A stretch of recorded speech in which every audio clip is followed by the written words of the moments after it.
Hello दोस्तों, welcome to Shri Vinayak learning YouTube channel. जो हमारा अभी सीरीज चल रही है वाइवा क्वेश्चंस पे चल रही है। वाइवा जो होने वाले हैं आपके आईटीआई इलेक्ट्रीशियंस के। और बेसिकली ये सीरीज़ जो है आपको वाइवा तो अच्छे एग्जामिनेशन में हेल्प करेगी, उसके साथ साथ इंटरव्यू में जो क्वेश्चन पूछे जाते हैं जब आप इंटरव्यू देने जाएंगे किसी कंपनीज में, इंडस्ट्रीज़ में, तो उसको भी ये सीरीज़ काफ़ी हेल्पफुल होगी। तो आज की सीरीज़ में हम पढ़ेंगे बेसिक्स फंडामेंटल से लेकर ट्रांसफार्मर के में किस प्रकार से क्वेश्चन पूछे जा सकते हैं, थ्री फेज सिस्टम पे किस प्रकार से क्वेश्चन आपको इंटरव्यू में या वाइवा में पूछे जा सकते हैं, सेल हो गए, बैटरीज हो गए, ओवरऑल आपका जितना भी इम्पोर्टेंट टॉपिक्स है आईटीआई फर्स्ट ईयर का, और वो सब कवर होगा आज। यही है, इसी के इस उद्देश्य से ये वीडियो बनाया जा रहा है। इसलिए आप बहुत केयरफुली होकर चीज़ों को समझें। स्टार्टिंग से चीज़ें स्टार्ट हो रही हैं और पूरी जो है आपको हर एक चीज़ इम्पॉर्टेंट, मोस्ट इम्पॉर्टेंट टॉपिक्स जो पूछे जा सकते हैं वो सब आपको बताए जाएंगे। क्लियर? तो स्टार्ट करते हैं। तो सबसे पहले आप याद रखिए कि आपसे पूछा जाएगा करंट क्या होता है, what is current, what is electric current, विद्युत धारा जो क्या होती है आपको मालूम होगा। तो क्या हमारे जो रिवीजन सीरीज चली इसमें भी हमने आपको बताया, फर्स्ट लेक्चर्स को आप पढ़ सकते हैं, उसमें फंडामेंटल काफ़ी हमने डिटेल एक्सप्लेनेशन दिया है। तो करंट क्या होता है, बेसिकली करंट क्या होता है, चार्ज का फ्लो। तो rate of flow of charge मतलब चार्ज के आवेश के प्रवाह की दर को हम धारा कहते हैं। करंट का जो फ्लो होता है उसको हम क्या कहते हैं, करंट जो होता है बेसिकली क्या होता है, आवेश, आवेश का फ्लो, आवेश की दर मतलब आवेश, आवेश मतलब चार्ज किस दर से बह रहे हैं, फ्लो हो रहा है, उसी को हम क्या बोलते हैं, करंट कहते हैं। तो बेसिकली आवेश क्या होंगे, इलेक्ट्रॉन्स हैं।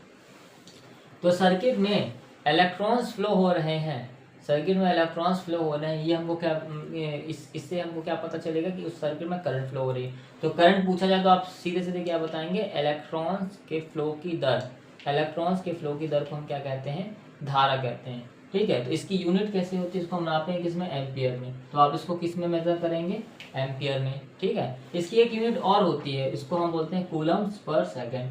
कूलम्स पर सेकंड भी इसको बोला जा सकता है या इसको एम्पियर में बोला जा सकता है। जो स्टैंडर्ड यूज होता है वो एम्पियर में यूज होता है, ए से इसको हम शो करते हैं। तो कहीं भी अगर ए लिखा है तो इसका मतलब क्या है, उस सर्किट में क्या है, करंट फ्लो हो रही। करंट बेसिकली इसमें मान लीजिए 6 एम्पियर हो गया, 5 एम्पियर हो गया, तो ए शो द करंट। तो basically this show the current. Clear? ये हो गया आपका करंट। नेक्स्ट आता है वोल्टेज। आप क्या समझते हैं वोल्टेज से, आप क्या समझते हैं वोल्टेज क्या होता है, पूछा जाएगा वोल्टेज क्या है। ये क्या है, एक प्रकार का इलेक्ट्रिकल प्रेशर है। क्या है, एक प्रकार का प्रेशर है, इलेक्ट्रिकल प्रेशर है, जो क्या करता है, इलेक्ट्रॉन्स को मूव करने में सहायता करता है। इलेक्ट्रॉन्स को मूव करने में सहायता करता है, वो किसके थ्रू होती है, वोल्टेज के थ्रू। अब वोल्टेज को हम कैसे डिनोट करते हैं, वी से। तो V denotes the voltage. Voltage क्या होता है, करंट और रेसिस्टेंस का product. Voltage defined as the product of current and resistance. Clear? तो वोल्टेज की यूनिट क्या होगी, इसको आप कैसे शो करेंगे, वी से। तो वोल्टेज को किस प्रकार से दर्शाया जाता है, वी से। आपने देखा होगा इस तरह 1.5 वोल्ट, 11 वोल्ट, 230 वोल्ट। तो ये सब, ये 230 वोल्ट, 11 वोल्ट, 1.5 वोल्ट, ये क्या शो कर रहे हैं, बेसिकली ये शो कर रहे हैं वोल्टेज। क्लियर?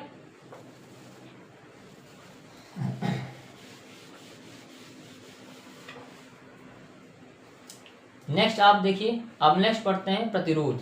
रेसिस्टेंस क्या होता है, इसको भी आप समझ लीजिए। तो रेसिस्टेंस क्या होता है, करंट के फ्लो में जो रुकावट उत्पन्न करता है। आप कोई भी वायर से या कंडक्टर, उसमें करंट फ्लो हो रहा है और उस करंट को जो उस मटेरियल की प्रॉपर्टी है रोकने का प्रयास कर रही है, तो उसको हम क्या बोलेंगे, रेसिस्टेंस। तो रेसिस्टेंस बेसिकली क्या है, करंट के प्रवाह में जो रुकावट उत्पन्न करे उसको हम रेसिस्टेंस बोलेंगे। ओम्स लॉ के अनुसार से हम देखें तो B इक्वल्स टू कितना होता है, I इंटू आर। तो प्रतिरोध क्या हो जाएगा, वोल्टेज और करंट का अनुपात। तो आप इसे ऐसे भी कह सकते हैं। तो प्रतिरोध क्या है, वोल्टेज और करंट का अनुपात। इसकी इकाई क्या है, किसमें आप मेजर करेंगे, ओम में। किसमें नापेंगे आप, ओम। इसको किस प्रकार से दर्शाया जाता है, इस प्रकार से दर्शाया जाता है। क्लियर? ये काफ़ी चीज अच्छे से आप समझ लीजिए। हमने ये देखा है कि जो हमारा प्रतिरोध है वो लेंथ के डायरेक्ट प्रोपोर्शन होता है, और क्या होता है, एरिया के इनवर्स प्रोपोर्शन होता है।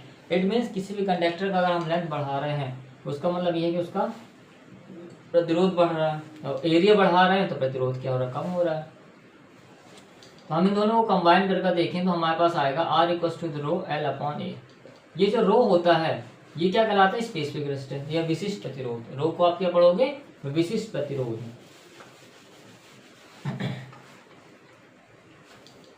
रो को क्या पढ़ोगे आप, स्पेसिफिक रेजिस्टेंस, स्पेसिफिक रेजिस्टेंस या विशिष्ट प्रतिरोध।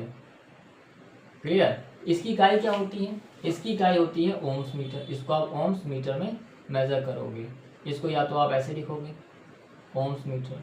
क्लियर, ये इसकी इकाई है। तो आपको ध्यान रखना है इस चीज में, ठीक है।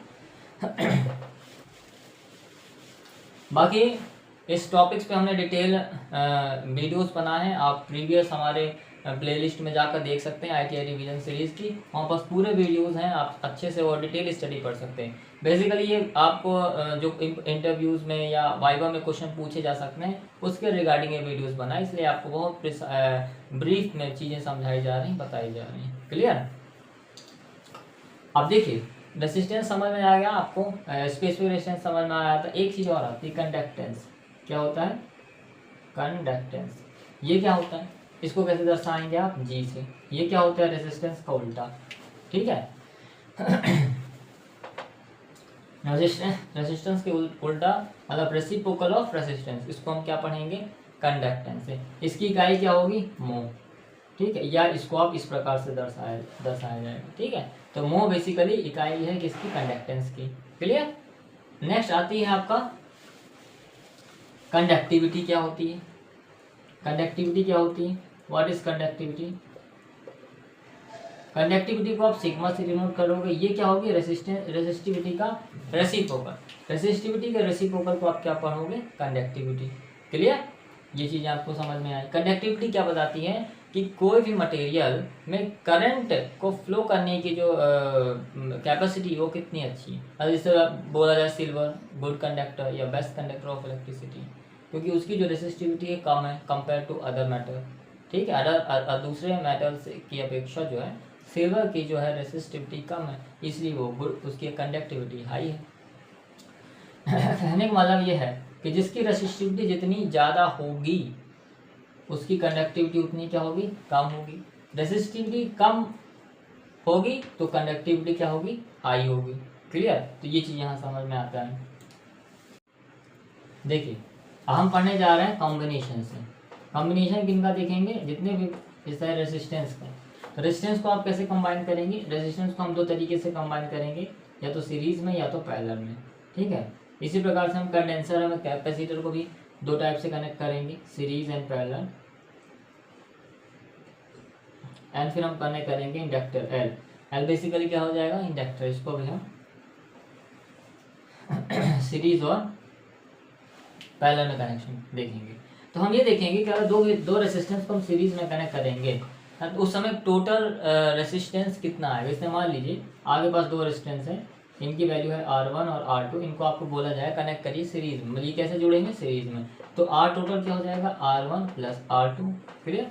अब यही दो रेसिस्टेंस आपको बोला जाए पैरेलल में कनेक्ट कर दीजिए। तो अब पैरेलल में जब ये कनेक्ट होंगे तो ये इस प्रकार से शो होंगे। क्लियर। R1 और R2। इस समय जो टोटल रेजिस्टेंस होगा 1/RT equals to 1/R1 plus 1/R2। इस प्रकार से आप तीन रेजिस्टेंस को भी निकाल सकते हैं, चारों कितने भी रेजिस्टेंस हो आप इस प्रकार से R1 1/R1 plus 1/R2 plus 1/R3 and so on, इस प्रकार से आप फाइंड आउट कर सकते हैं वैल्यू, ठीक है। तो this is basically the combination of resistance in series and parallel form. Next आता है इंडक्टर। अब इंडक्टर को कैसे देखेंगे, आप देखिए इंडक्टर, ये इंडक्टर है L1 और L2, ठीक है। ये इसकी वैल्यू L1 है, ये L2 है। तो आप बोला जाए ये सीरीज में कनेक्शन है, तो टोटल इंडक्टेंस कितना जाएगा, टोटल इसका जो इंडक्टेंस आएगा वो कितना जाएगा, L1 प्लस L2, ठीक है। बेसिकली रेजिस्टेंस का जो कॉम्बिनेशन होता है और इंडक्टेंस का लगभग सेम ही रहता है, सेम प्रोसेस होती है।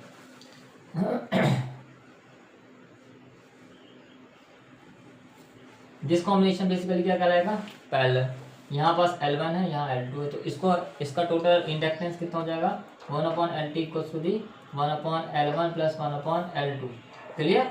1/L1 प्लस ये हो गया आपका क्या हो गया ये कॉम्बिनेशन क्या कहलाएगा, पैरेलल कॉम्बिनेशन कहलाएगा। ठीक है, अब देखिए कैपेसिटर की बात कर लेते हैं, अब कंडेंसर की हम बात कर लेते हैं तो कैसे होगा। देखिए आप कैपेसिटर को देखिए, आप कैसे कनेक्ट करेंगे, इससे मान लीजिए ये दो कैपेसिटर हैं, इस प्रकार से आप ये कैपेसिटर हमने बना कर रखें C1 एंड C2।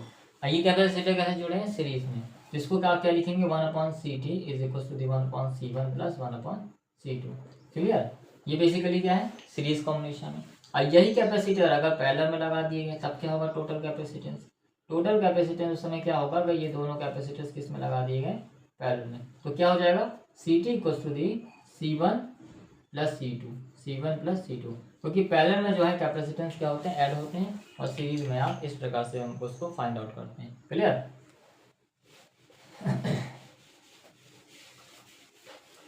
अब देखिए ये टॉपिक्स तो हो गए हमारे बेसिकली बेसिक्स फंडामेंटल के जो इंपॉर्टेंट टॉपिक्स हैं ये हो गए।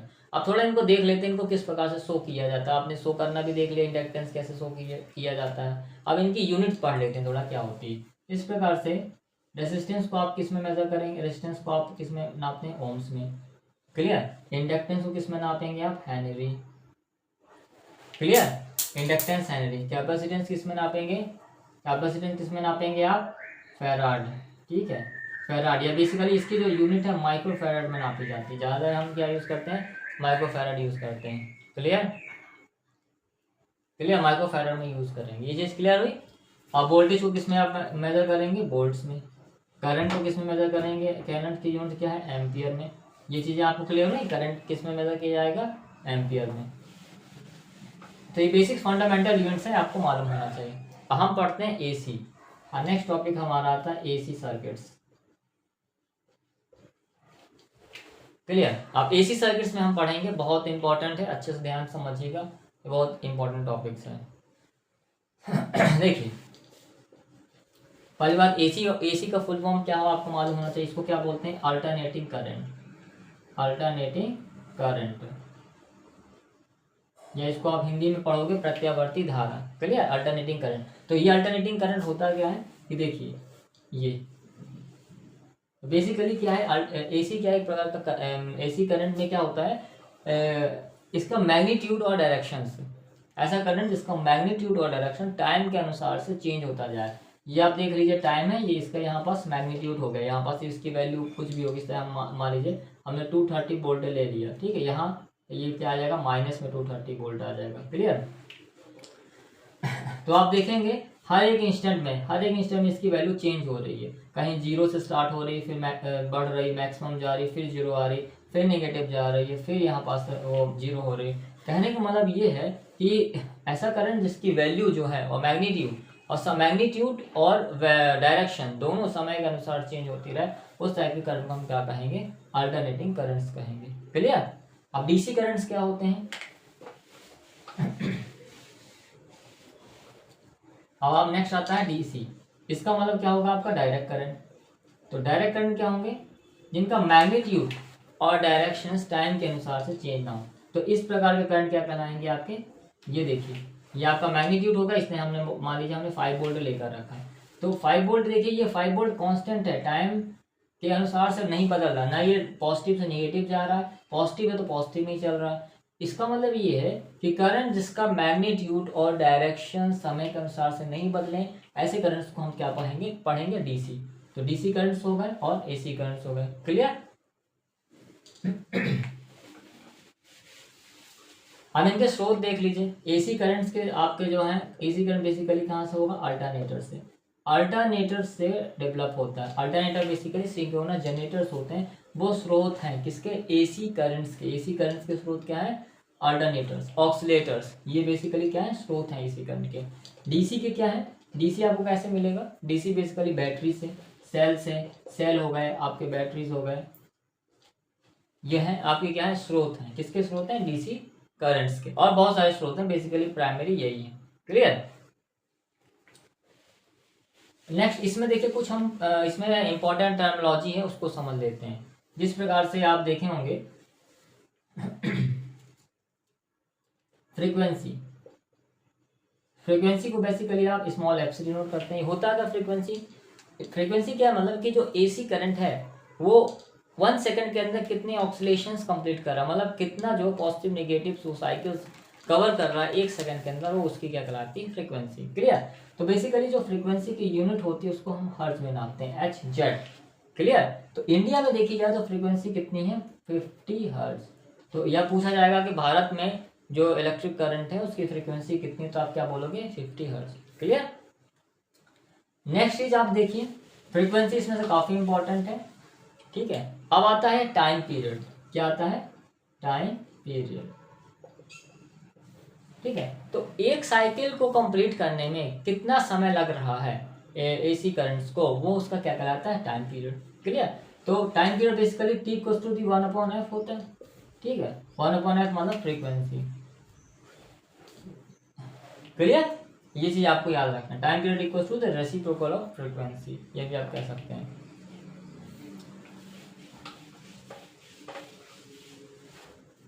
अब देखिए, अब पूछा जाता है कि आपको एसी वोल्टेज हम ज़्यादातर क्यों यूज़ करते हैं, ये भी क्वेश्चन उठता है कि एसी वोल्टेज ही हम क्यों यूज़ कर रहे हैं। हमारे घर में देखे होंगे एसी आता है। आप हमारे जो घर में जो वोल्टेज होता है, जो हमारा डिस्ट्रीब्यूशन वोल्टेज है, बेसिकली वो क्या है, एसी वोल्टेज है।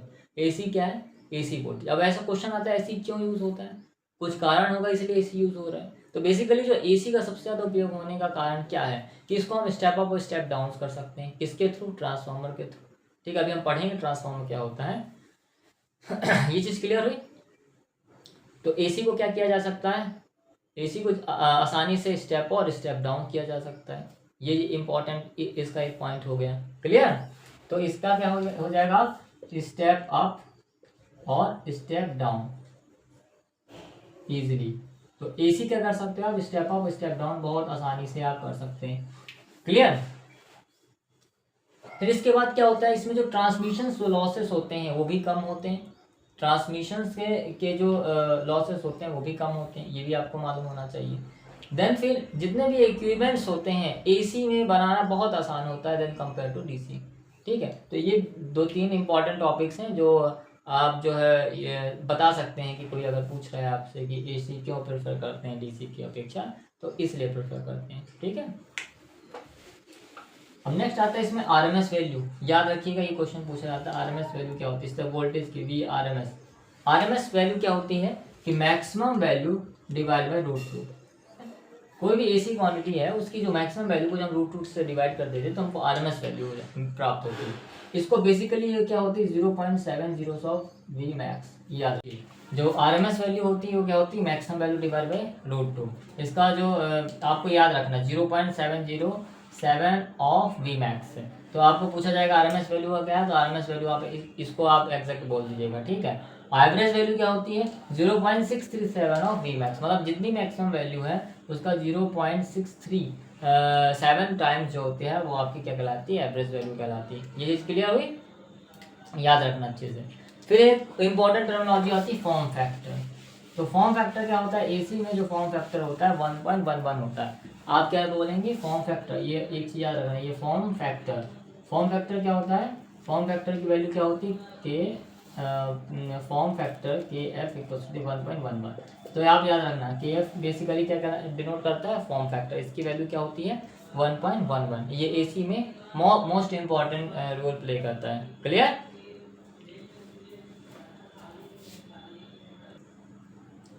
क्लियर।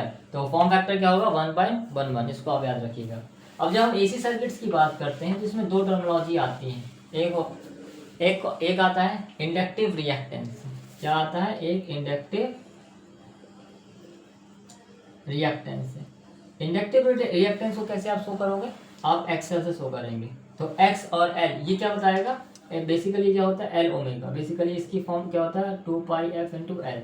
तो कैपेसिटर में इंडक्टिव रिएक्टेंस का जो फॉर्मूला होगा वो क्या होगा, XL equals to the L omega which equals to the 2πf into L.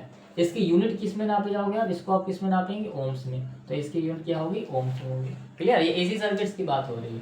फिर कैपेसिटिव रिएक्टेंस,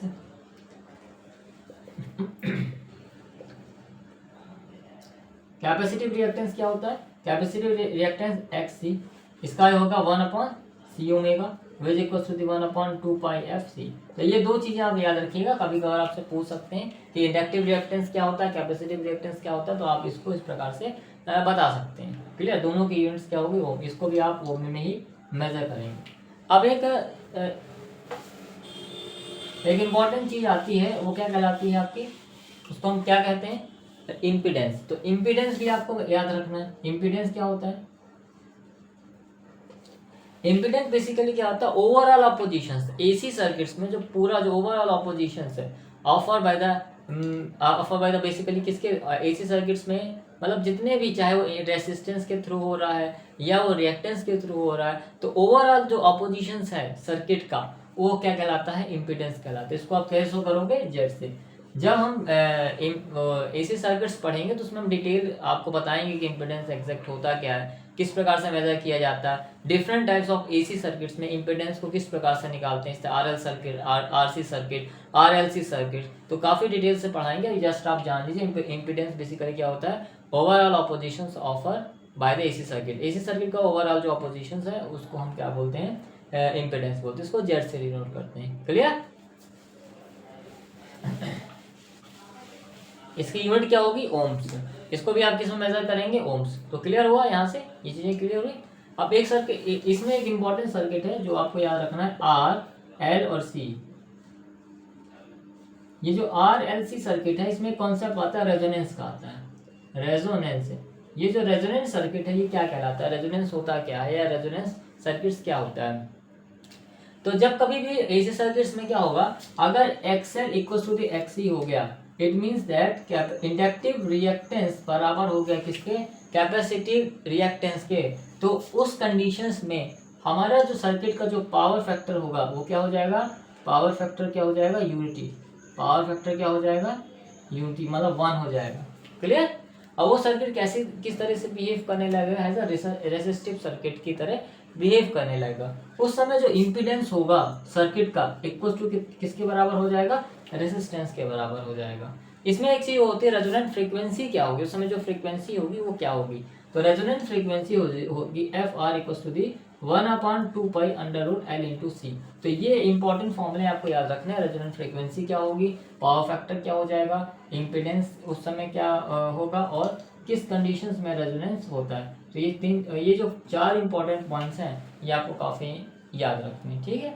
अब नेक्स्ट हम पढ़ते हैं टॉपिक पावर फैक्टर।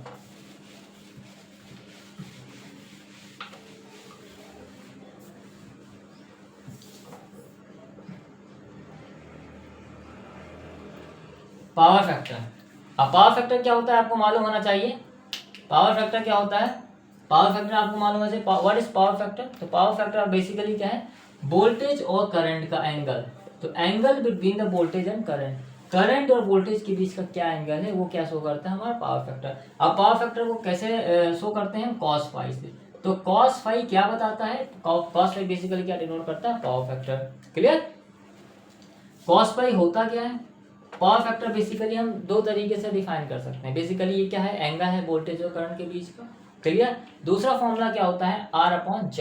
बेसिकली ये क्या है, रेजिस्टेंस और इम्पीडेंस का क्या है, रेशियो। इसको हम ऐसे भी कह सकते हैं। दूसरी शब्दों में हम इसको ये भी कह सकते हैं, ये P/S का रेशियो है।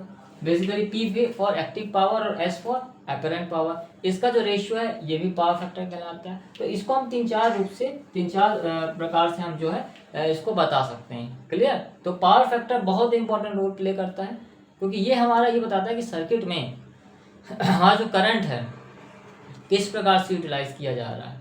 ठीक है। तो पावर फैक्टर लो होना अच्छा है कि ज़्यादा अच्छा होना अच्छा है, पावर फैक्टर क्या होना चाहिए, हाई होना चाहिए कि लो होना चाहिए, इसके बारे में हम पढ़ते हैं। जो पावर फैक्टर की जो रेंज है बेसिकली 0 to 1 है। तो कोई पूछा है आपसे कि पावर फैक्टर की रेंज क्या है, तो बेसिकली क्या है, 0 से 1 के बीच में पावर फैक्टर लाई होता है। तो 1 के जितने नज़दीक वैल्यू रहेगी हमारे जो सर्किट का पावर फैक्टर है वो उतना ही क्या होगा, अच्छा होगा। इस तरह मान लीजिए 0.99, this is a good power factor. 0.95 good power factor. तो हमारा उद्देश्य है क्या, हमको 0 पावर फैक्टर की तरफ, 0 से 1 की और 1 के नियरेस्ट आना है। जाके जितना नियरेस्ट 1 होगा, जितना नियरेस्ट हम जाएंगे बन के उतना हमारा सर्किट जो है बहुत अच्छी तरीके से काम करेगा, करंट बहुत इफेक्टिव वे में यूटिलाइज हो जाएगी। ठीक है, अब ये भी हम समझने का प्रयास करते हैं कि लो पावर फैक्टर होने से क्या होगा और पावर फैक्टर को कैसे इंप्रूव करें। तो दो इंपॉर्टेंट चीजें यहाँ से आती हैं, तो वो हम पढ़ लेते हैं कि लो पावर फैक्टर से क्या इफेक्ट है या लो पावर फैक्टर का क्या कारण है। लो पावर फैक्टर, अगर पावर फैक्टर लो है तो क्या होगा, पावर फैक्टर लो होने से सर्किट में जो करंट होगा वो ज़्यादा होगा, तो हम सर्किट में क्या होगा, करंट ज़्यादा सर्किट लेगा, जिसके कारण क्या होंगे, I2R लॉसेस क्या हो जाएंगे, बढ़ जाएंगे। तो करंट ज़्यादा ले रहा है हमारा सर्किट या इक्विपमेंट्स जो जिससे भी है, देन फिर उसके I2R लॉसेस क्या हो जाएंगे, बढ़ जाएंगे, और हमारा जो सिस्टम की इफिशियंसी है बेसिकली वो क्या हो जाएगी, कम हो जाएगी। क्या हो जाएगी, सिस्टम की इफिशियंसी जो होगी डिक्रीज हो जाएगी। क्लियर।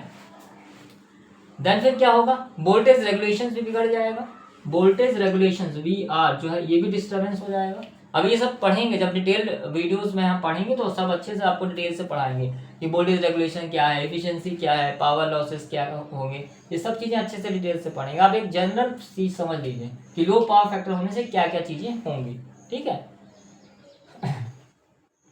जनरेटर्स और ट्रांसमिशन लाइन्स होंगी ओवरलोडेड हो जाएंगी, तो जनरेटर ओवरलोडिंग हो जाएगा, तो ओवरलोडिंग हो जाएगा, याद रखिए। ठीक है, लो पावर फैक्टर होने से काफ़ी चीज़ें जो होती हैं इफेक्ट करती हैं। क्लियर। अब क्वेश्चन आता है कि लो पावर फैक्टर तो हो गया, हम इम्प्रूव कैसे करेंगे पावर फैक्टर को।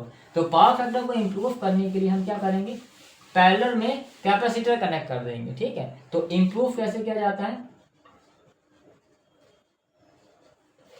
इम्प्रूव करने के लिए क्या करेंगे, कंडेंसर मतलब कैपेसिटर्स को कनेक्ट करेंगे पैरेलल में, कैपेसिटर कनेक्टेड इन पैरेलल। ठीक है, कैपेसिटर कनेक्टेड इन पैरेलल, तो सर्किट में हम क्या करेंगे, पैरेलल में क्या कर देंगे, कैपेसिटर कनेक्ट कर देंगे। नेक्स्ट चीज क्या होगी, synchronous condenser, synchronous motor, synchronous condenser, synchronous condenser का हम यूज करेंगे। सिंक्रोनस कंडीशन बेसिकली क्या होता है, सिंक्रोनस मोटर होता है।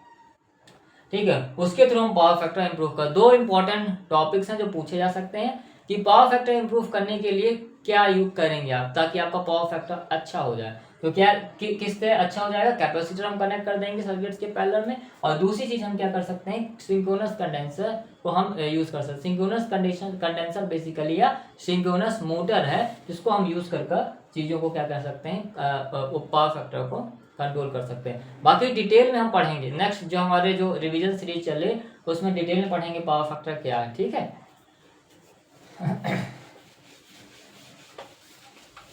नेक्स्ट चीज आती है एसी सर्किट में पावर। तो जो पावर होती है उसको भी हम पढ़ लेते हैं, पावर कितने प्रकार की होती है। तो देखिए जो पावर है, पावर से आप समझते हैं क्या, रेट ऑफ डूइंग वर्क, कार्य करने की जो दर होती है उसको हम पावर कहते हैं, आपने पढ़ा होगा। तो पावर बेसिकली क्या है, वोल्टेज और करंट का क्या है, प्रोडक्ट है। इसको हम जब देखिए पावर जब हम एसी सर्किट्स में पढ़ेंगे तो तीन प्रकार की पावर्स आती हैं। ठीक है, तो बेसिकली इसको हम एक ट्राइंगल के थ्रू शो कर सकते हैं। इस ट्राइंगल का नाम क्या है, पावर ट्राइंगल। क्या इसको बोलते हैं, पावर ट्राइंगल। ठीक है, तो ये क्या कहलाती है, रिएक्टिव पावर। ठीक है, ये जो साइड है ये क्या है आपका है, ये क्या है, परपेंडिकुलर है, ये आपका बेस हो गया ट्राइंगल का, और ये आपका हाइपोटेनस हो गया। ठीक है, तो ये जो परपेंडिकुलर है ये आपको क्या कहलाएगी, रिएक्टिव पावर, इसको आप क्यू से शो करोगे। ये जो बेस है वो क्या कहलाएगा, एक्टिव पावर। एक्टिव पावर को आप कहाँ से शो करेंगे, पी से। क्लियर, तो पी क्या शो करता है, एक्टिव पावर। इसकी यूनिट क्या होती है, किलोवाट में होगी, आप बेसिकली इसको KW किलोवाट में आप शो करेंगे, इसको आप kVAR में शो करेंगे, और ये जो एपरेंट पावर है इसको आप एस से शो करेंगे। ठीक है, S shows the apparent power. ठीक है, एस इक्वल टू कितना हो जाएगा, वोल्टेज इंटू करंट। इसकी यूनिट क्या हो जाएगी, V इंटू ए, या KV आप लिख सकते हैं। क्लियर, तो इस प्रकार का जो ट्राइंगल बेसिकली बन रहा है वो क्या है, पावर ट्राइंगल है। तो जो अब इन पावरों के बारे में समझ भी लीजिए कि क्या है, थोड़ा सा आप इसके बारे में भी आप समझ सकते हैं। ठीक है, बताते हैं इसको। एक्टिव पावर बेसिकली पी से डिनोट होता है। तो पी का सूत्र कितना होता है, VI cos फाई। जितने भी इलेक्ट्रिकल इक्विपमेंट्स हैं जो पावर कंज्यूम करते हैं वो किस में करते हैं, एक्टिव पावर में। ठीक है, इसकी यूनिट क्या होती है, किलोवाट, KW। किस में आप नापोगे इसको, KW में नापेंगे। ठीक है, देन फिर आती है रिएक्टिव पावर। ये जो रिएक्टिव पावर होती है इसको आप कैसे शो करोगे, क्यू से। इसकी यूनिट क्या है, वी आई साइन फाई। इसको आप क्या है, वी के वी आर, के वी आर से आप शो करते हैं। तो रिएक्टिव पावर का क्या काम होता है, बेसिकली ये कोई यूजफुल वर्क नहीं करती है, सर्किट में टू एंड फ्लो आगे में फ्लो होती है, और इसका काम क्या बेसिकली मैग्नेटिक फील्ड सेटअप करना होता है, ठीक है। तो आप रिएक्टिव पावर को ऐसे ही आप समझ सकते हैं, क्लियर। देन आती है एपरेंट पावर। एपरेंट पावर आप किसे शो करोगे, एस से। इसकी है वी इंटू आई, ठीक है। जो हम पावर सप्लाई करते हैं वो क्या कहलाती है, एपरेंट पावर। बेसिकली ये वोल्टेज और करंट के फॉर्म में होती है। इसको आप क्या किलो वोल्ट एम्पियर से आप शो करते हैं, क्लियर। तो ये चीज़ आपको बहुत इंपॉर्टेंट है, इसको आप अच्छे से समझ लीजिए, और क्योंकि बहुत हेल्पफुल होगी आपके लिए। इसका एक फॉर्मूला भी हम आपको बता देते हैं जो कभी पूछा भी जा सकता है। तो जो एपरेंट पावर है basically P square plus Q square है, ये आपको याद रखना है। इसका बेसिकली पावर का फॉर्मूला होता है, क्लियर। अब एसी सर्किट में कुछ इंपॉर्टेंस और टॉपिक्स हैं, उसको भी पढ़ लीजिए। बेसिकली क्या होता है, एडमिटेंस, एक शब्द आता है एडमिटेंस। ये क्या होता है एडमिटेंस एसी सर्किट्स में। एडमिटेंस को आप वाई से शो करोगे। ये बेसिकली क्या होगा, इम्पीडेंस का रेसिप्रोकल होगा। इम्पीडेंस का रेसिप्रोकल है वो हम क्या कहलाएगा, एडमिटेंस कहलाएगा। इसकी यूनिट क्या हो जाएगी, ओम्स में। आप किसमें, आप ओम्स में आपको क्या मेजर करते हो, इम्पीडेंस में। तो मोह में क्या होगी, मोह किसकी यूनिट हो जाएगी, एडमिटेंस की। इसको आप कैसे शो करोगे, इस प्रकार से, क्लियर। एडमिटेंस क्लियर हुआ। नेक्स्ट आता है ससेप्टेंस। तो ससेप्टेंस क्या होगा, इसको बी से डिनोट करोगे। तो बी बेसिकली क्या होगा, रेसिप्रोकल ऑफ रिएक्टेंस। जो रिएक्टेंस होगा, रिएक्टेंस का रेसिप्रोकल क्या कहलाएगा, ससेप्टेंस कहलाएगा। तो यहाँ से आपके बहुत सारे जितने भी टॉपिक्स हैं वो हमने कवर कर लिए। एसी में जो पूछे जा सकते हैं, यूनिट्स पूछी जा सकती हैं, या इसकी भी यूनिट्स क्या होगी, मोह होगी, क्लियर। इसको भी आप मोह में लिखोगे, या इसका सिंबल इस प्रकार से आप बना सकते हैं, क्लियर। अब आप इसमें दो ये इस प्रकार से आपका एसी सर्किट पूरा हुआ। इसमें हमने काफ़ी चीज़ें कवर कर ली। अब नेक्स्ट टॉपिक हम पढ़ने जा रहे हैं, थोड़ा इसमें अब फेस और लाइन वोल्टेज के बारे में पढ़ते हैं, और 3 फेज सर्किट्स के हम पढ़ रहे हैं, ठीक है। तो उसके बारे में थोड़ा पढ़ेंगे, ठीक है। 3 फेज में क्या होता है, फेज वोल्टेज क्या है ना, ये सब चीज़ें को हम पढ़ते हैं।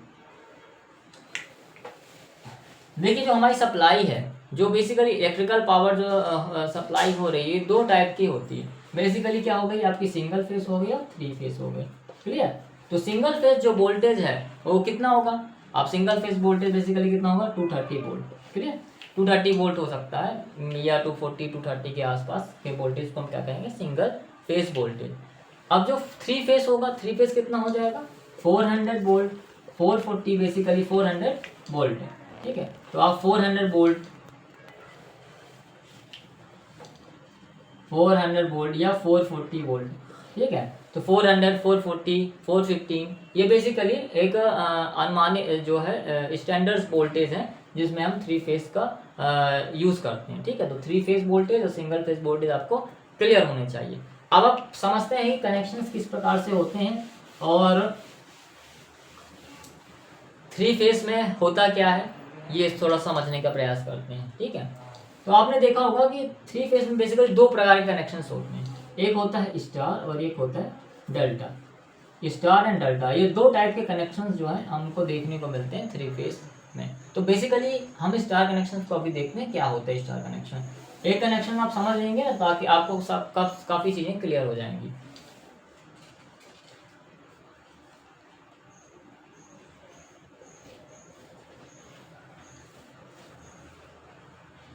देखिए ये क्या है, basically R Y and D, ये क्या होगा, 3 आपके फेस हो गए। इनको हम क्या बोलेंगे, फेस बोलेंगे। R Y and D, these are 3 phases, clear. तो अभी ये जो होगा, ये जो बीच में इंटरेक्शन पॉइंट है जहाँ पर से मिलेंगी वाइंडिंग्स, वो ये पॉइंट्स क्या कहलाएगा, न्यूट्रल। इसको आप क्या पढ़ोगे, न्यूट्रल, ठीक है। तो इसमें से आपको ये समझना है कि फेस वोल्टेज क्या होता है और लाइन वोल्टेज क्या होता है, ठीक है। तो ये लाइन, इन लाइनों के बीच का जो वोल्टेज होगा, 2 लाइन आर और, देखिए ये हम पढ़ रहे हैं 3 फेस में स्टार कनेक्शन से। इसमें देखिए क्या है कि 2 फेसों के बीच का जो वोल्टेज है वो हम क्या कहलाएगा, मतलब 2 फेस के बीच के जो वोल्टेज होंगे वो क्या कहलाएंगे, लाइन वोल्टेज। और एक फेस और एक न्यूट्रल का जो वोल्टेज होगा ये क्या कहलाएगा आपका फेस वोल्टेज, याद रखिएगा, ठीक है। तो स्टार कनेक्शंस में क्या होता है, line current equal to the phase current, clear. तो स्टार कनेक्शंस में क्या हो रहा है, लाइन करंट किसके बराबर हो रही है, फेज करंट के बराबर। लेकिन जो लाइन वोल्टेज है वो √3 times of the phase voltage, ये चीज आपको याद रखनी है। तो स्टार कनेक्शंस में जब भी पूछा जाएगा कि लाइन वोल्टेज कितना होगा, तो line voltage √3 times of the phase voltage होगा। जब जो आप देखे होंगे जो हम 3 फेज की बात करें तो 3 फेज वोल्टेज मान लीजिए 400 वोल्ट है।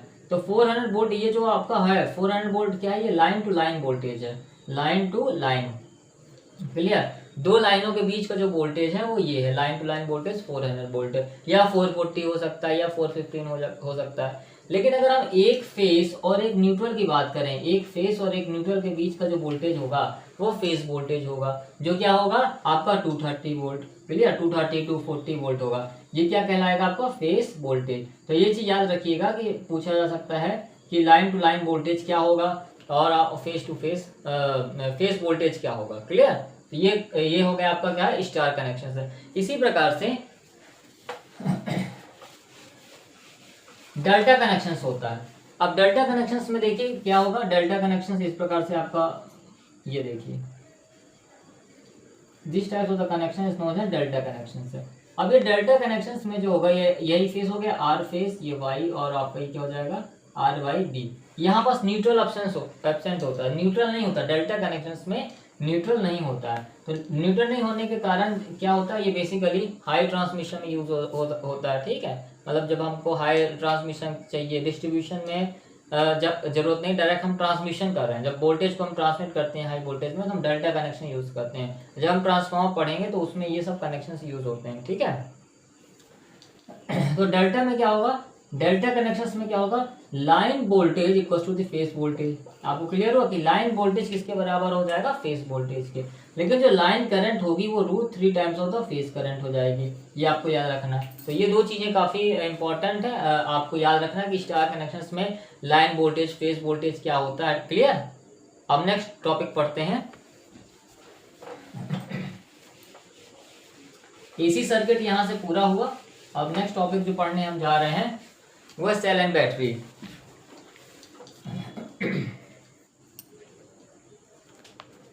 अब सेल एंड बैटरी आप पढ़ने जा रहे हैं। तो देखिए होता क्या है कि सेल आपने देखे होंगे घर में बहुत सारे, हम देखे होंगे जो ड्राई सेल आपने सुना होगा ना, बटन सेल यूज होते हैं, ड्राई सेल। तो बेसिकली जो सेल होते हैं क्या, बेसिकली एक प्रकार का डीसी सोर्स है जहां से हमको क्या मिलता है, डीसी वोल्टेज मिलता है, ठीक है। सेल बैटरी, अब जब डीसी सोर्स पढ़े थे तो आपने पढ़ा होगा।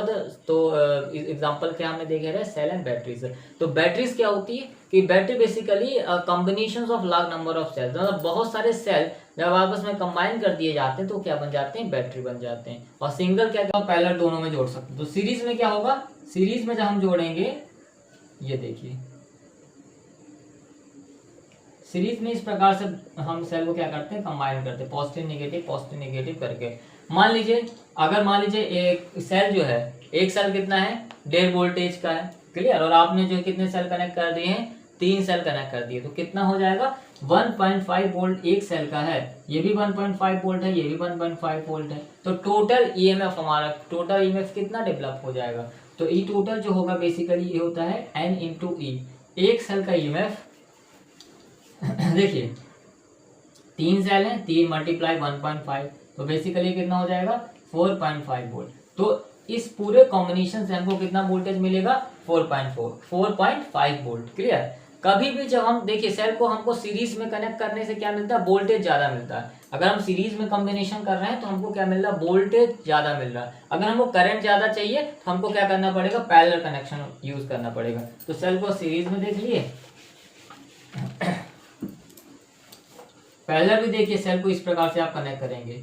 ये देखिए सेल का पैरेलल में क्या होगा, सेल का जो हर एक टर्मिनल का जो वोल्टेज है, हर एक पॉजिटिव एक साइड कनेक्ट हो जाएंगे एक पॉइंट से, और नेगेटिव दूसरे साइड कनेक्ट हो जाएंगे। तो इस कॉम्बिनेशन में जो आपको वोल्टेज मिलेगा, इस कॉम्बिनेशन में जो वोल्टेज मिलेगा वो क्या होगा, बेसिकली जो एक सेल का वोल्टेज है टोटल वोल्टेज उसी के बराबर होगा। लेकिन यहाँ पास करंट अलग हो जाएगी, करंट क्या हो जाएगी, डिफरेंट हो जाएगी। करंट जो मिलेगी बहुत ज्यादा मिलेगी यहाँ से, क्योंकि I1 आएगी, यहाँ से I2 आएगी, यहाँ से I3 आएगी। तो पैरेलल कॉम्बिनेशंस में हमको करंट क्या मिलती है, हाई मिलती है, वोल्टेज कांस्टेंट मिलता है। जो एक सेल का वोल्टेज इक्विवेलेंट टू वही वोल्टेज मिलता है। दो कॉम्बिनेशन क्लियर हुए। तो ये आपको ध्यान में रखना है कि कब सेल को पॉजिटिव, कब सेल को सीरीज में कनेक्ट करना है हमको, अब कब सेल को हमको पैरेलल में कनेक्ट करना है। अब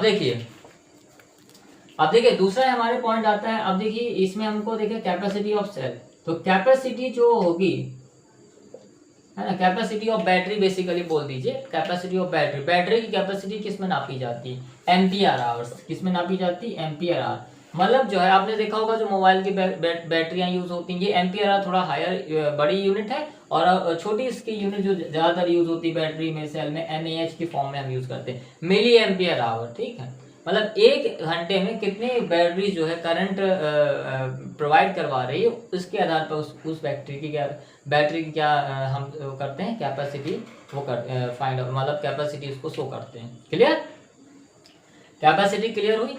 अब देखिए चार्जिंग मेथड, बैटरी को कई प्रकार से चार्ज किया जाता है, तो बैटरी के जो चार्जिंग मेथड है उसको आप समझ लीजिए। टाइप याद रखिएगा कौन कौन से टाइप होते हैं। ठीक है, चार्जिंग मेथड क्या होते हैं, देखिए चार्जिंग मेथड में क्या हो जाएगा, कांस्टेंट वोल्टेज चार्जिंग। दूसरी क्या हो जाएगी, constant current charging, constant voltage constant current.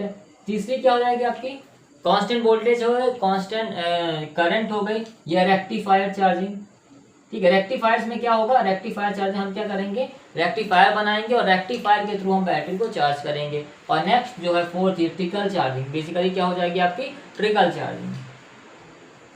Trickle charging method में क्या होगा, हम बहुत रिड्यूस करंट से बैटरी को चार्ज करेंगे और लंबे समय तक बेसिकली धीरे धीरे बैटरी को चार्ज किया जाता है। ठीक है, तो ये चार प्रकार की चार्जिंग जो होती है बेसिकली आपको याद रखना है कि ना पूछे जा सकते हैं कि बैटरी चार्जिंग के हाउ मेनी मेथड, कितने प्रकार के मेथड होते हैं बैटरी को चार्ज करने से। बाकी ये सब हम डिटेल जो हमारी सीरीज चल रही है उसमें ये सब पूरी चार्जिंग मेथड को अच्छे से पढ़ेंगे समझेंगे। ठीक है, नेक्स्ट टॉपिक जो है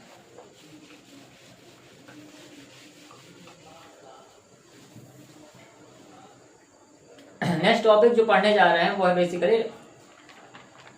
बेसिकली अब इसको डेंसिटी किस में नापेंगे। एक चीज पूछा जाता है कि डेंसिटी किस में नापी जाती है, जो इलेक्ट्रोलाइट की जो डेंसिटी होती है बेसिकली हाइड्रोमीटर, याद रखिएगा ये हाइड्रोमीटर है बेसिकली, इससे क्या पता करते हैं हम, डेंसिटी पता करते हैं। ठीक है, डेंसिटी ऑफ इलेक्ट्रोलाइट। क्लियर, ये काफी चीजें इंपॉर्टेंट है, आपको ध्यान से पढ़ना है। और देखिए नेक्स्ट टॉपिक जो पढ़ने जा रहे हैं हम वो है transformer. Transformer most important topic है, मैक्सिमम क्वेश्चन इससे पूछे जाते हैं, तो इसको अच्छे से समझने की कोशिश करिएगा। तो ट्रांसफार्मर क्या है, बेसिकली एक प्रकार का स्टैटिक डिवाइस है। तो आपसे सबसे पहले पूछा जाएगा ट्रांसफार्मर क्या है, तो आपने क्या बताएंगे, एक प्रकार का एक ट्रांसफार्मर एक स्टैटिक डिवाइस है जो क्या कर रहा है, वोल्टेज को एक लेवल से दूसरे लेवल में ट्रांसफॉर्म कर रहा है, बदल रहा है विदाउट चेंजिंग द फ्रीक्वेंसी, बिना फ्रीक्वेंसी को बदले। ठीक है, तो ट्रांसफार्मर की आप डेफिनेशन एक लाइन में दे दीजिएगा। ठीक है, तो ट्रांसफार्मर बेसिकली क्या कर रहा है, वोल्टेज को एक लेवल से दूसरे लेवल में ट्रांसफॉर्म कर रहा है, बदल रहा है विदाउट चेंजिंग द फ्रीक्वेंसी। ठीक है, ट्रांसफार्मर में देखेंगे आप ये देखिए ये क्या होता है, कोर होता है, ये ट्रांसफार्मर का क्या कहलाएगा, कोर ऑफ ट्रांसफार्मर। यहाँ पास क्या होती है, वाइंडिंग्स रहती हैं। ठीक है, ये आपके यहाँ पास वाइंडिंग्स हो गई, इस साइड ये वाइंडिंग, इस साइड वाइंडिंग्स क्या कहलाएंगे आपकी प्राइमरी वाइंडिंग, इसको बोलते हैं, इसको हम क्या कहेंगे प्राइमरी वाइंडिंग से, इसको आप इसको क्या कहेंगे आप प्राइमरी वाइंडिंग, N1 से डिनोट करते हैं, और ये N2 से सेकेंडरी वाइंडिंग डिनोट की जाती है। जहां से आपकी सप्लाई कनेक्ट होती है, जहां से हम सप्लाई देते हैं वो वोल्टेज कहलाता है V1, और यहाँ पर जो लोड कनेक्ट होता है, ये L लोड यहाँ पास कनेक्ट होता है, यहाँ जो वोल्टेज मिलता है वो क्या कहलाता है V2। क्लियर, जो इसमें ईएमएफ इंड्यूस होगा वहां इसको क्या कहेंगे E1, और यहाँ पास इंड्यूस ईएमएफ को क्या कहेंगे E2 कहेंगे। और ये फ्लक्स जो है इस ट्रांसफार्मर में ऐसे फ्लो होता है। ठीक है, तो याद रखिएगा ट्रांसफार्मर का बेसिकली आपका डायग्राम इस प्रकार से बनता है। यहाँ पास आपकी करंट फ्लो होगी I1 और यहाँ पास आपकी करंट होगी I2। ठीक है, ट्रांसफार्मर का प्रिंसिपल क्या है, ट्रांसफार्मर किस प्रिंसिपल पे काम कर रहा है, transformer Faraday laws of electromagnetic inductions पे काम कर रहा है। क्लियर, ये याद रखिएगा। अब इसको आपको याद रखना कि कोर किसका बना होता है, कोर किससे बनता है, CRGO। कौन से मटेरियल का है, cold roll grain oriented steel, CRGO है, सिलिकॉन स्टील से बना होता है। ठीक है, सिलिकॉन स्टील से याद रखिएगा। वाइंडिंग्स ये क्या कराएंगी प्राइमरी, जहां से हमारी सप्लाई कनेक्ट होगी वो क्या कहलाएगी प्राइमरी वाइंडिंग, जहां से लोड कनेक्ट होगा वो कहलाएगी सेकेंडरी वाइंडिंग। ये चीजें आपको दिमाग में रखनी है यार, ठीक है। ऐसे क्वेश्चन पूछे जा सकते हैं। अब फिर आपको याद रखना है वाइंडिंग बनी किससे होती है, कॉपर से बनी होती है। तो आपको ऐसा याद रखना कि कॉपर से वाइंडिंग्स ये बनी रहती हैं। क्लियर। अब नेक्स्ट चीज पढ़ते हैं ट्रांसफार्मर के टाइप। तो ट्रांसफार्मर कितने प्रकार के होंगे, बेसिकली हम स्टेप अप और स्टेप डाउन, स्टेप अप और step down, step down and step up. तो स्टेप डाउन पढ़ लेते हैं। तो स्टेप डाउन क्या होगा, ये क्या होगा, अगर प्राइमरी का जो वोल्टेज है, प्राइमरी साइड का वोल्टेज अगर क्या होगा, ज्यादा होगा सेकेंडरी साइड के वोल्टेज से, तो वो क्या कहलाएगा, स्टेप डाउन ट्रांसफार्मर। ठीक है। तो हमको सेकेंडरी साइड वोल्टेज क्या मिलेगा, कम मिलेगा। सेकेंडरी साइड का वोल्टेज मतलब V2 जो होगा क्या होगा, कम होगा, और V1 क्या होगा, ज्यादा होगा। और स्टेप अप क्या होगा, स्टेप अप ट्रांसफार्मर में क्या होगा, सेकेंडरी साइड का वोल्टेज क्या होगा, ज्यादा होगा प्राइमरी साइड के वोल्टेज से। तो आपको ये चीज याद रखनी है, ठीक है। तो वोल्टेज के आधार पर वोल्टेज को स्टेप अप स्टेप डाउन करेगा, इसके आधार पर ट्रांसफार्मर कितने हो जाएंगे, स्टेप अप और स्टेप डाउन। देन फिर होंगे पावर ट्रांसफार्मर और डिस्ट्रीब्यूशन ट्रांसफार्मर, ये दो चीजें होंगी। पहले बात वोल्टेज के आधार पर क्या होगा, step up step down transformer है, स्टेप अप ट्रांसफार्मर। ये चीज यहां से क्लियर हुई। चलिए देन फिर आते हैं पावर ट्रांसफार्मर और डिस्ट्रीब्यूशन ट्रांसफार्मर। तो पावर ट्रांसफार्मर, तो पावर ट्रांसफार्मर क्या होंगे, बेसिकली ये ट्रांसफार्मर कहाँ यूज होते हैं, जनरेटर्स में, सब स्टेशन में, यहाँ पास ये ट्रांसफार्मर यूज होते हैं। क्लियर। तो बेसिकली ये ट्रांसफार्मर होते हैं 200 केवीए के आसपास के रहते हैं, या इससे ज्यादा के ट्रांसफार्मर रहते हैं, वो क्या कहलाएंगे, आपके पावर ट्रांसफार्मर। और डिस्ट्रीब्यूशन ट्रांसफार्मर क्या होंगे, आपके 200 केवीए से कम के ट्रांसफार्मर क्या कहलाएंगे, आपके डिस्ट्रीब्यूशन ट्रांसफार्मर। लेकिन इसका वोल्टेज और चेंज भी हो सकता है, अगर हमको एप्लीकेशंस के आधार पर हम इनके वोल्टेज की को चेंज कर सकते हैं। क्लियर। तो आपको ये याद रखना, पावर ट्रांसफार्मर है, डिस्ट्रीब्यूशन ट्रांसफार्मर। अब देखिए ट्रांसफार्मर की एक इक्वेशंस होती है, जो ईएमएफ इंड्यूस हो रहा है उसका एक इंड्यूस ईएमएफ का एक इक्वेशंस होता है, वो आपको याद रखना है। क्या होता है ट्रांसफार्मर का, 4.44 NF5 5 मैक्सिमम फ्लक्स। तो ये आपको ये चीजें याद रखनी है। तो ईएमएफ इक्वेशन ऑफ ट्रांसफार्मर क्या होगी, ये होगी आपकी 4.44 NF5। तो ईएमएफ जो इंड्यूस हो रहा है ट्रांसफार्मर किसके डायरेक्ट प्रोपोर्शनल है, नंबर ऑफ टर्न्स के, फ्रीक्वेंसी को, मैक्सिमम फ्लक्स के। ये चीज यहां से क्लियर हुई। अब आता है ट्रांसफॉर्मेशन रेशियो। अब ट्रांसफॉर्मेशन रेशियो क्या होता है, इसको K से डिनोट करते हैं। ये क्या होता है, सेकेंडरी वोल्टेज का प्राइमरी वोल्टेज के साथ रेशियो। ठीक है। तो V2 अपॉन V1, और क्या कह सकते हैं, E2 अपॉन E1, और कह सकते हैं N2 अपॉन N1, और आप क्या कह सकते हैं I1 upon I2, I1 upon I2। तो ये बेसिकली क्या कहलाता है, ट्रांसफॉर्मेशन रेशियो। क्लियर। ये चीज क्लियर हो, ट्रांसफॉर्मेशन रेशियो क्या होता है, इससे आपके सवाल क्लियर हो जाएंगे। काफी पूछा जाएगा ट्रांसफॉर्मेशन रेशियो क्या है, तो आप बता सकते हैं। क्लियर। अब देखिए ट्रांसफार्मर में जो लॉसेस होंगे, बेसिकली ट्रांसफार्मर में लॉसेस इंपॉर्टेंट है। दो प्रकार के लॉसेस होते हैं, एक होता है हिस्टैरिसीस लॉस और एक होता है एक होता है हिस्टैरिसीस लॉस और दूसरा होता है एडी करंट लॉसेस। तो ट्रांसफार्मर में अगर हम लॉसेस को देखेंगे, तो लॉसेस ट्रांसफार्मर में दो प्रकार के होंगे। कितने प्रकार के होंगे, दो प्रकार के। तो लॉसेस क्या हो जाएंगे, दो प्रकार के, एक होंगे आयरन लॉसेस और एक होंगे कॉपर लॉसेस। तो आयरन लॉसेस बेसिकली काहे में होंगे, कोर, ट्रांसफार्मर की जो कोर में जो लॉसेस होंगे वो क्या कहलाएंगे, आयरन लॉसेस। और वाइंडिंग में जो लॉसेस होंगे कॉपर लॉसेस होंगे। इसको आप क्या कहोगे, I2R लॉसेस। ठीक है, I2R लॉसेस को क्या कहते हैं, कॉपर लॉसेस कहते हैं। अब ये जो आयरन लॉसेस हैं ये दो प्रकार के हैं, एक होगा आपका हिस्टैरिसीस लॉस, एक एडी करंट लॉसेस। ठीक है। हिस्टैरिसीस लॉस को कम करने के लिए क्या होगा, ट्रांसफार्मर की कोर्स को कैसे हम बनाएंगे, सिलिकॉन स्टील्स की बनाएंगे, CRGO मटेरियल की बनाएंगे, ताकि उसमें हिस्टैरिसीस लॉसेस क्या हो, कम हो। और एडी करंट लॉसेस को कम करने के लिए हम क्या करेंगे, ट्रांसफार्मर को कैसे बनाएंगे, लेमिनेशन शीट्स, बेसिकली जो उसकी कोर्स होंगी वो कैसे होंगी, लेमिनेशंस में होंगे। तो ये दो प्रकार के लॉसेस को क्या होते हैं ये भी हमने आपको बता दिया। बाकी डिटेल स्टडी जो हम रिवीजन सीरीज चल रही है ITI इलेक्ट्रिशियंस की, तो उसमें डिटेल स्टडी ट्रांसफार्मर की पढ़ाई जाएगी आपको।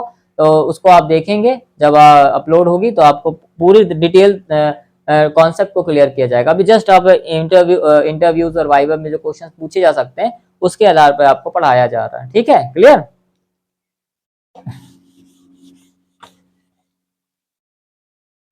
नेक्स्ट चीज जो देखिए, नेक्स्ट जो ट्रांसफॉर्मर आपके क्लियर हो गए, ट्रांसफॉर्मर बेसिकली क्या होगा, आपने लॉसेस पढ़ लिए, ट्रांसफॉर्मर इक्वेशंस पढ़ ली, ठीक है, इससे क्वेश्चन पूछे जा सकते हैं। अब देखिए ट्रांसफॉर्मर में आप जब कॉन्स्ट्रक्शंस के आधार कॉन्स्ट्रक्शंस से कुछ सवाल पूछे जा सकते हैं। आपने देखा होगा ट्रांसफॉर्मर में कंजर्वेटर लगा रहता है, तो कंजर्वेटर का काम क्या होता है, ये जो कंजर्वेटर होता है देखे होंगे आप, ऊपर सिलेंड्रिकल साइड का, सिलेंड्रिकल टाइप का लगा रहता है, ठीक है, ट्रांसफॉर्मर के ऊपर टॉप में सिलेंड्रिकल साइड का एक स्ट्रक्चर होता है। ये क्या करता है, ये जो ट्रांसफॉर्मर हीट के कारण जो ऑयल एक्सपेंड होता है उसको क्या क्या स्पेस प्रोवाइड करता है। तो कंजर्वेटर का काम क्या है, स्पेस प्रोवाइड करवाना, ठीक है, जब ट्रांसफॉर्मर ऑयल जब हीट होगा उसको स्पेस प्रोवाइड कराने का काम होता है। एक आपने सुना होगा ब्रीदर, ये ब्रीदर बेसिकली क्या करता है, ब्रीदर का काम क्या होता है कि इनलेट में बेसिकली एयर पहुंचाना, ट्रांसफॉर्मर के अंदर जो हवा जा रही है, ठीक है, उसको जो है बैलेंस करना, ठीक है, बेसिकली ब्रीदर का काम यही है कि ट्रांसफॉर्मर का जब ऑयल एक्सपेंड होता है तो अंदर बाहर की हवा को कहे में आना, ट्रांसफॉर्मर के अंदर में अंदर के करना, ताकि जो है उसको हम कूलिंग्स प्रोवाइड करा सकें एंड और ये बहुत सारी चीजें हो सकती हैं। तो ब्रीदर में बेसिकली जो एक इंपॉर्टेंट मटेरियल यूज होता है वो हमको समझना है, वो क्या है, सिलिका जेल। क्या होता है, सिलिका जेल। अब ये जो सिलिका जेल होता है ये मोस्ट इंपॉर्टेंट मटेरियल यूज होता है। तो सिलिका जेल कैसे होता है, सिलिका जेल होता है व्हाइट कलर का, कैसा होगा, ये व्हाइट कलर का होगा, लेकिन जब विदाउट मॉइस्चर एब्जॉर्ब, जब इसमें मॉइस्चर एब्जॉर्बेशन नहीं है तो ये व्हाइट कलर का है। मॉइस्चर एब्जॉर्ब होने के बाद ये कैसा कन्वर्ट हो जाएगा, पिंक कलर में कन्वर्ट हो जाएगा। मॉइस्चर के बाद ये किस में कन्वर्ट हो जाएगा, पिंक में। तो आपको ये चीज याद रखनी है। तो सिलिका जेल का कलर जो है मॉइस्चर एब्जॉर्बेशन के बाद कितना, किस कलर में कन्वर्ट हो जाता है, पिंक कलर में। क्लियर। और ट्रांसफॉर्मर ऑयल किससे बना होता है, ट्रांसफॉर्मर ऑयल बेसिकली क्या होते हैं, मिनरल्स ऑयल्स होते हैं, सिंथेटिक्स ऑयल्स होते हैं, ये आपको उसके नाम याद रखने हैं। क्लियर। नेक्स्ट चीज होती है ट्रांसफॉर्मर के टेस्ट। ट्रांसफॉर्मर देखिए दो प्रकार के टेस्ट होते हैं, है ना, बेसिकली हम जो ट्रांसफॉर्मर का जो टेस्ट होते हैं हम दो प्रकार के ज्यादातर करते हैं। एक होता है ओसी मतलब ओपन सर्किट टेस्ट, और दूसरा होता है एससी मतलब शॉर्ट सर्किट टेस्ट। तो ओपन सर्किट टेस्ट से हम क्या फाइंड आउट करते हैं, आयरन लॉसेस। क्या फाइंड आउट करते हैं, आयरन लॉसेस। तो आयरन लॉसेस को आप फाइंड आउट करने के लिए कौन सा टेस्ट करते हैं, ओसी। और शॉर्ट सर्किट टेस्ट से आप क्या पता करते हैं, कॉपर लॉसेस। क्या पता करेंगे आप, कॉपर लॉसेस। तो ये दो प्रकार के आपको टेस्ट याद होने चाहिए। ठीक है, ये चीज क्लियर हुई, याद रखिएगा। अब देखिए ट्रांसफॉर्मर का जो कनेक्शंस होते हैं, इसमें एक ट्रांसफॉर्मर बेसिकली कई तरह से आपके कनेक्ट हो सकते हैं। प्राइमरी और सेकेंडरी वाइंडिंग्स को आप कई प्रकार से कनेक्ट कर सकते हैं। जिस प्रकार से आप डेल्टा डेल्टा कनेक्शंस हो गए, स्टार स्टार स्टार कनेक्शंस हो गए, ठीक है, स्टार और स्टार कनेक्शंस हो गए, डेल्टा स्टार कनेक्शंस हो गए, ठीक है, डेल्टा स्टार कनेक्शंस हो गए। तो देखिए अगर आपको वोल्टेज हाई चाहिए, है ना, वोल्टेज हाई चाहिए तो आप क्या सा कनेक्शन करेंगे, star star. Star star connection करने से आपको वोल्टेज जो है हाई मिलेगा। ठीक है, डेल्टा डेल्टा कनेक्शन करने से आपको क्या होगा, करंट हाई मिलेगा। डेल्टा डेल्टा कनेक्शन से आपको क्या मिल जाएगा, करंट हाई मिल जाएगा। और बेसिकली जो डेल्टा स्टार कनेक्शन होता है ये डिस्ट्रीब्यूशन ट्रांसफार्मर में किया जाता है। ठीक है, ये डिस्ट्रीब्यूशन ट्रांसफार्मर जो होते हैं उनका जो कनेक्शन होता है किसमें होता है, डेल्टा स्टार। उनकी प्राइमरी किस में कनेक्ट होगी, डेल्टा में, और सेकेंडरी किस में कनेक्ट होगी, स्टार में। क्यों ऐसा करते हैं, ताकि जो star connection basically neutral points हमको मिल जाता है, जिसके थ्रू हम जो है सिंगल फेस कनेक्शन ले सकते हैं। इसलिए हम उसको स्टार डेल्टा में डिस्ट्रीब्यूशन ट्रांसफार्मर को कनेक्ट करते हैं। डिस्ट्रीब्यूशन ट्रांसफार्मर की सेकेंडरी वाइंडिंग हमेशा किस में रहेगी, स्टार कनेक्शन में। तो ये याद रखने वाली चीज है। क्लियर। तो बेसिकली ये आपके जो पूरा ट्रांसफार्मर टॉपिक्स है क्लियर हुआ। और अब इन सब के जितने भी आपको रिवीजन सीरीज में जितने भी आपको इस वाइवा और इंटरव्यू क्वेश्चंस की जो सीरीज में बताए गए, इन सब का जो डिटेल टॉपिक्स हैं, उन सब का जो हमारे ITI रिवीजन सीरीज चल रही है उसमें आपको डिटेल इन सब चीजों के बारे में समझाया जाएगा। तो ये जो Shri Vinayak learning YouTube channels को आप सब्सक्राइब करिए, लोगों से शेयर करिए, ताकि हम और अच्छे अच्छे वीडियोस आपको प्रोवाइड करा सकें। तो इसमें देखिए इसमें कुछ और चीजें हैं जो आपको याद रखनी है, वो भी हम पढ़ लेते हैं। मोस्ट इंपॉर्टेंट चीजें हैं। अब देखिए बुकोस रिले यूज होता है। अब बुकोस रिले का काम क्या होता है, ट्रांसफार्मर में एक रिले होता है जिसका नाम बुकोस रिले।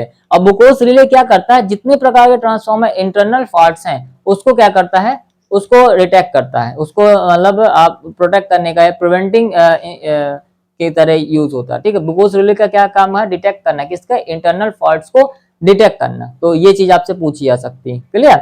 अब पूछी जाती है इफिशियंसी, ट्रांसफार्मर की इफिशियंसी क्या होती है, इफिशियंसी को हम क्या समझ सकते हैं, output upon input, output upon input multiply by 100, ठीक है। ट्रांसफार्मर की एफिशिएंसी मैक्सिमम कब होगी, ये क्वेश्चन पूछा जा सकता है। तो ट्रांसफार्मर की एफिशिएंसी मैक्सिमम तब होती है जब कॉपर लॉसेस और आयरन लॉसेस आपके बराबर हो जाएंगे, ठीक है। Copper losses equal to iron losses, उस समय ट्रांसफार्मर की एफिशिएंसी बेसिकली मैक्सिमम होगी, हाई होगी, क्लियर। ये चीज क्लियर हुई आपको। तो देखा जाए तो हमने ओवरऑल सभी प्रकार के इंपॉर्टेंट जो क्वेश्चन पूछे जा सकते हैं वो सब कवर कर लिए हैं। एक क्वेश्चन रह गया था मैगर, तो मैगर से आप क्या फाइंड आउट करते हैं, इंसुलेशन रेसिस्टेंस, हाई रेसिस्टेंस को आप किस मेजर करते हैं, किसके थ्रू, मैगर के थ्रू। तो बेसिकली जो मोस्ट इंपॉर्टेंट टॉपिक्स है, मोस्ट इंपॉर्टेंट क्वेश्चंस रहे, वो सब जो है हमने कवर कर लिए हैं। और इससे ट्रांसफार्मर की रेटिंग किसमें पूछी जाती है, तो आपको बताना है केवीए में। ट्रांसफार्मर की रेटिंग किसमें लिखी रहती है, केवीए में, तो ये आप बता दीजिएगा। बाकी ये पूरे आपके जो जितने मोस्ट इंपॉर्टेंट क्वेश्चन है जो पूछे जा सकते हैं वो सब इस सीरीज में कवर हो गए हैं। और चैनल को आप सब्सक्राइब करिए, Shri Vinayak learning YouTube channel को शेयर करिए लोगों के साथ, ताकि और अच्छे अच्छे हम वीडियोस आपको प्रोवाइड करवा सकें, आपके इंटरव्यू रिगार्डिंग्स, आपके एग्जामिनेशन रिगार्डिंग्स, ताकि जो है आपकी प्रिपरेशन है काफी स्ट्रांग बन सके, आपके कॉन्सेप्ट काफी क्लियर हो सके। आप एग्जामिनेशन के साथ साथ इंटरव्यू में जब भी बैठें तो आपको जो भी क्वेश्चन पूछे जा सकते हैं आपको उसके राइट आंसर आपको मालूम हो।